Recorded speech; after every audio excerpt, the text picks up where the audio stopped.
Write down what you love about yourself right now. All the great things about you right now, write them down. Hey guys, Vicki Lemons here and welcome to my channel. If you are new, welcome. And if you are returning, welcome back. Thank you for coming back and I am so glad to have you all here. So in this video, we are going to talk about excessive drinking, the stigma behind alcohol and alcoholics, and who's an alcoholic and what does an alcoholic look like. And I was on social media the other day and the topic of Jessica Simpson came up regarding her exposing that she had an alcohol excessiveness problem, an alcohol addiction. I don't know how she classifies herself, but she was excessive in her use of alcohol. She was abusing alcohol. And she didn't feel like herself and she just didn't look like herself. This particular article, someone in the comments said, she doesn't look like she had an alcohol addiction. I mean, her hair was done, her nails were done. She looked fine. So she must have kept herself up and she was able to hide it well. And I thought this was interesting because if you've watched some of my videos or if you are new to my channel, this is something that I talk about, is my excessiveness with drinking. I decided to stop almost a year now, December of last year. And I didn't go through a treatment facility. I just decided to stop and I stopped, right? But I encourage anyone to do what you have to do to stop whatever it is that is not benefiting you, not helping you grow and become better, right? I think people have this really twisted idea of what alcoholics look like, and not all alcoholics are sitting on the corner, you know, with their brown paper bag and they're missing teeth or whatever. Anyone that I have been around that has been excessive in alcohol didn't look like that. Soccer moms, stay-at-home moms, stay-at-home dads, socialites, military families, high-class military officers. These aren't people you think of when you see the term alcoholic.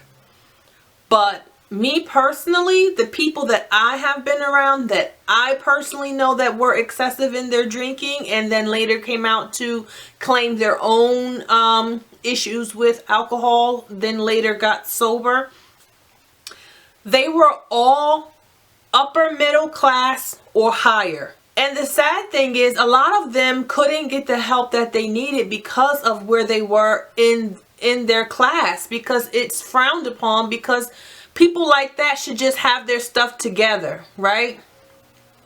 And you'd be surprised how many soccer moms are dropping their kids off to the soccer field, going back into their minivan, chugging back a couple drinks, and then going back into the game. Just to get through it, just to get through that moment, just to get through that event. Not because they don't want to be there, but because they have developed a pattern of medicating themselves so that they can feel normal, so that they can interact with people, right? Same thing with that high class socialite or soldier or, you know, officer or whoever. And for me, someone who was excessively drinking for a good part of about 10 years,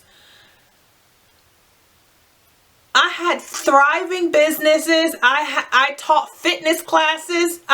I mean, and yes, I've taught fitness classes drunk. And I'm not proud to say that, but it's the truth. And being someone who abuses drugs, being someone who abuses alcohol, being someone who's an abuser in that way, you learn to develop a tolerance. So the one drink won't do anymore. For instance, I'll share with you, for me, okay? I wasn't sitting on a corner at the corner liquor store drinking out of a brown paper bag. Not that I was above that, but that's just not how I got down. For me, it was just casual drinking. On the weekends, during the week, a little drink here, a little drink there. And then that escalated, and it escalated when my husband deployed a lot. And I didn't cheat. The relationship I formed was a relationship with alcohol. I medicated myself with alcohol, and it took my pain away for the moment. It allowed me to sleep. I had a 3-year-old and a newborn, and I was in a town by myself with no family, no friends. My husband had just got there and deployed. It was a very rough and lonely time. And this happened for years. He was in and out. And because of the military, and my habit developed over time, going to officers' parties, drinking in the day with my friends. Don't think about it like low level. Think about it when you see like Real Housewives of Atlanta or these Real Housewives shows where the women get together and they drink in the day. That's what my life was like. Day drinking at least 4 to 5 times a week. And it's not just me. There's a whole community of people out there who are in need of help. There's a whole community of people out there who are sneaking in their powder room, sneaking stuff in their bags when they go into functions so that they can medicate and drink or do whatever they need to do so that they can function while they're there.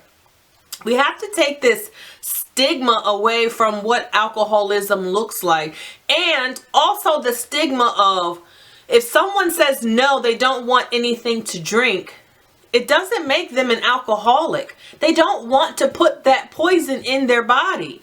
That should be celebrated. We have to like revisit how we think about these things, because here's the deal. I always think about this part in the movie The Temptations when Paul was always offered alcohol on the bus, right? The tour bus.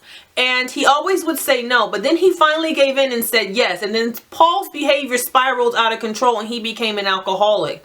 What if the person who gave him that first initial drink was responsible for his alcoholism? And I know we're all individuals and we should be responsible for, but sometimes we have to think about when we're offering people drinks and we're forcing them and making them feel bad because they don't want to drink and make you feel better about your drinking. Are you going to be responsible for them when their drinking gets out of control? If you don't want to take on that responsibility, then don't offer them a drink. And I am someone who used to be a drinker who would always offer someone a drink and who would also think like, oh, why wouldn't they want to drink? But I had to check myself. And we should be okay with people saying no to forming that habit. So the point I'm making here is we have to let go of this stigma. People excessively drink all the time. People use drugs all the time. And it's not just in lower income areas. The higher up you go, the easier it is to get it. I could drink all day long if I wanted to and not have to pay for anything because of who I was around. There was always alcohol.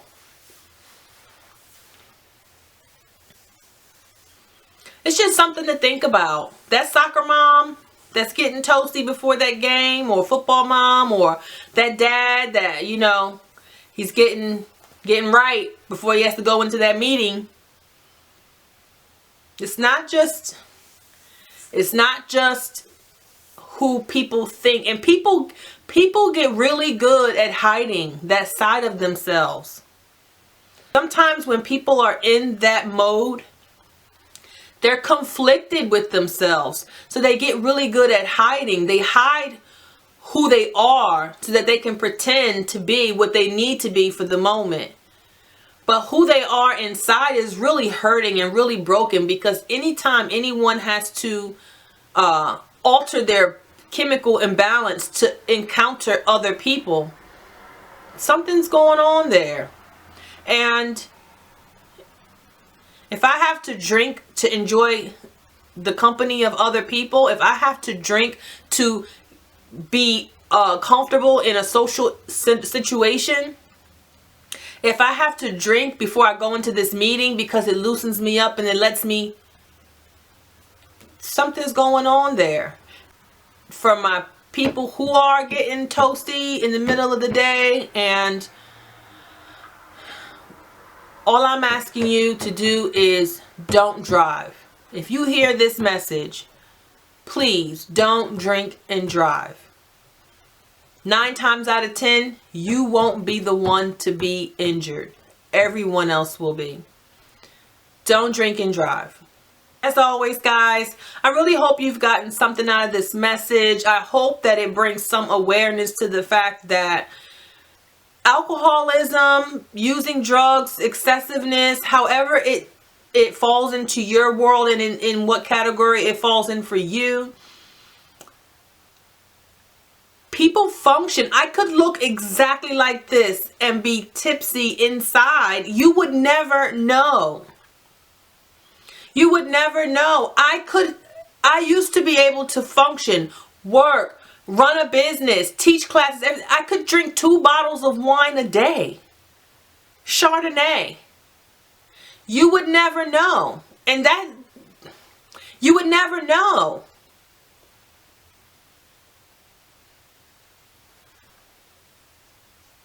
And there were moms right there with me doing the same thing. And it's not looked at as negative as it is when other people do it, because it's in a glass at a restaurant during the day. We're all kikiing and, you know, or we're at someone's house at a cocktail party. And I mean, right? And I was usually the one to hold those type of parties. All I'm saying is some people need help.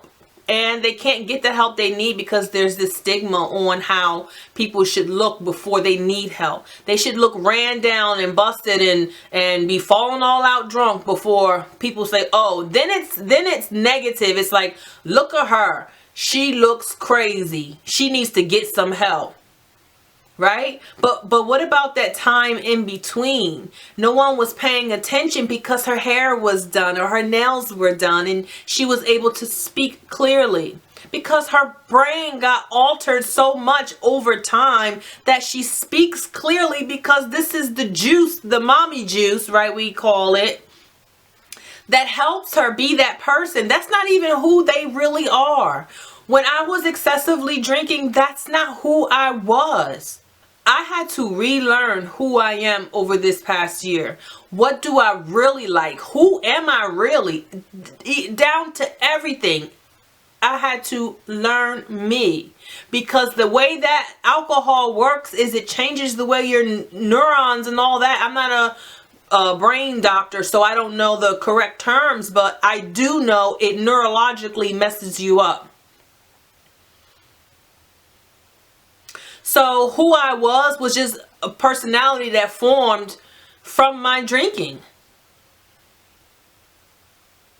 Who I am now is authentically me, Vicky. And I'm figuring her out as I go, because I've only been introduced to her in a little less than a year. So just don't, you know, don't think that alcoholics only come in one way, right? I've written books. I've taught fitness classes. I've ran real estate businesses. I've done it. I've done a lot of things. I have a wonderful home. I have a wonderful family. But I was excessively drinking. Teetering alcoholism. I say, I don't call myself an alcoholic. I don't consider myself an alcoholic, but I do consider myself an abuser of alcohol. I do consider myself someone who was excessive in the use of alcohol. I am very conscious of the labels and the titles we put on ourselves. I abused alcohol for many, many years. I was excessive in my drinking for many, many years. I don't crave it anymore. It doesn't bother me personally to be around anyone who drinks. I don't get the urge to drink anymore.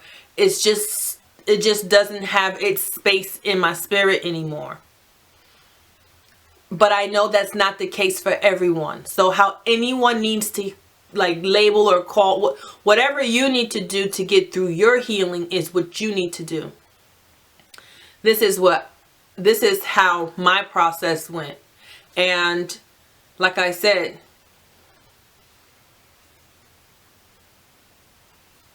don't let the appearance fool you. Some really well put together looking people are really falling apart inside. And because of the way that they're perceived by society, because of their status, they can never say they need help, because there's just a stigma put on it. Look at Jessica Simpson. Oh, she's an alcoholic. Oh, and is it supposed to skip you because you're rich? Is it supposed to skip you because you're white? Is it supposed to skip you because you, like, I don't get it, you know? And it doesn't skip anyone.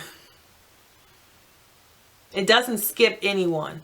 And a lot of people need help and they can't get it because of that stigma. So I think it's just kind of time that we just, number one, pay attention. Pay attention. If someone is constantly around you and they always have to have a drink, pay attention. Okay? Just little signs. I don't want to get into what to look for right now. That's not what this video is about. This video is about understanding there is no separation with alcoholism.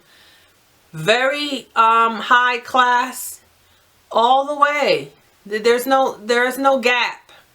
It doesn't start and stop here. It goes all the way up. People have problems sometimes and they need help. So that's what this message is about. I hope, as always, guys, that this message helps someone. And I thank you for watching, and God bless.